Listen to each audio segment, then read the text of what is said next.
Progresser, innover, entreprendre, c'est la devise de la Fondation Rennes 1. Nous sommes avec Thomas Cadet, chercheur et deuxième prix de thèse 2013 pour l'école doctorale SOS.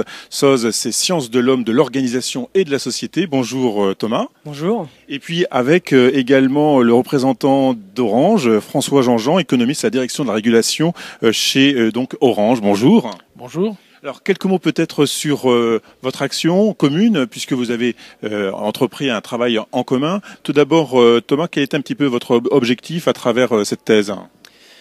Quand j'ai commencé mon cursus de mes études à Rennes 1, je me suis toujours dit que la recherche était très intéressante. Je suis de nature curieuse, donc je me suis dit que ce serait intéressant un jour d'aller faire de la recherche, mais j'avais pas au départ pensé faire une carrière de recherche, et l'opportunité s'est présentée d'aller faire un contrat à la fois professionnel chez Orange et académique par le côté recherche qu'on allait effectuer avec le laboratoire du CREM.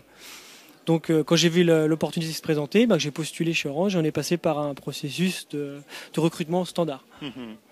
Quand vous dites standard, ça veut dire que, bon, comme tout le monde, on prend son CV et on montre surtout ses motivations ? Ben voilà, on choisit les meilleurs. Voilà, je me souviens que quand j'ai vu Thomas pour la première fois, il était plein d'idées, il était pétillant, bouillonnant, voilà, plein de curiosité. Donc c'est lui qui a été choisi pour faire la thèse CIFRE. Voilà. Qu'est-ce qui vous a intéressé justement dans l'appui de cette thèse, en particulier chez Orange ?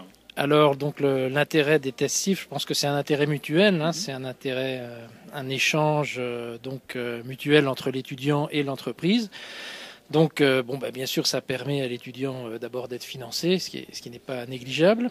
En plus, ça lui permet de disposer de bases de données, quand même, donc un opérateur télécom qui a des données très importantes et uniques sur la question. Donc ça, c'est pas négligeable non plus.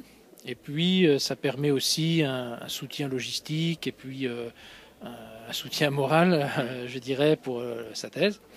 Et puis, d'un autre côté, l'étudiant apporte à l'entreprise ses idées. D'abord, c'est ce qu'il a appris dans son cursus. C'est par exemple, les dernières techniques économétriques. Voilà, donc ça, c'est pas négligeable.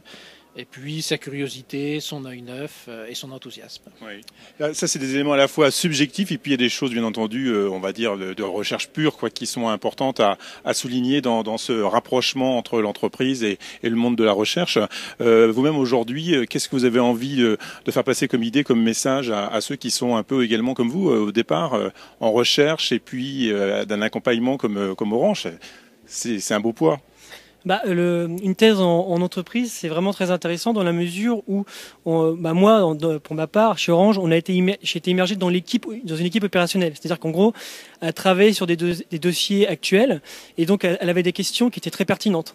L'avantage de faire une thèse en CIFRE, en fait, c'est qu'on va répondre à des questions que l'entreprise se pose et qui va l'aider en fait dans son activité.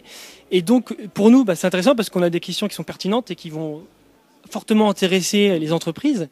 Et après, en plus, ils nous donnent on va dire la matière pour travailler, donc les données. Donc ça, c'est vraiment très intéressant. Donc on a en fait des recherches qui ont des applications très pratiques. Voilà, on travaille sur du concret, du vrai, du réel. Et chez Orange, l'implication d'Orange, c'est dès le début, puisque vous êtes un des fondateurs, des membres fondateurs en tout cas de la fondation. Et donc c'est important d'être à l'origine aussi de ce beau projet. Ben oui, tout à fait. Et donc, comme vous le dites, c'est vraiment des projets concrets, puisque Thomas assistait à toutes les réunions, il était au courant de toutes les affaires qu'on avait à la régulation, tous les projets de directives européennes, les conflits qu'on pouvait avoir avec différents autres opérateurs. Donc ça existe. Oui, bien sûr, ça existe. C'est la vie économique, oui, tout à fait. Et donc, les travaux de Thomas, concrètement, étaient basés sur des questions, bien sûr des questions académiques, mais des questions académiques qui avaient un effet concret sur les affaires en cours. C'est-à-dire que c'est pas des questions, c'est des questions entre guillemets, des vrais problèmes que les entreprises se posent. Voilà, par exemple, Thomas a fait une régression sur le prix hédonique des abonnements de téléphonie mobile, en détaillant ce qui dans le prix, qu'est-ce qui vient de de la minute de téléphone, qu'est-ce qui vient de l'abonnement, de l'engagement 12 mois, 24 mois, etc. Donc en détaillant tout en détail tout le prix de l'abonnement mobile, et ça a été utile, quoi. En tout cas, vous ne vous posez pas la question de savoir si demain vous serez encore à la Fondation. Vous y serez. Oui, bien sûr. Oui. Merci en tout cas François-Jean d'Orange et à Thomas Cadet, chercheur et deuxième prix de thèse 2013 pour l'école doctorale SOZ.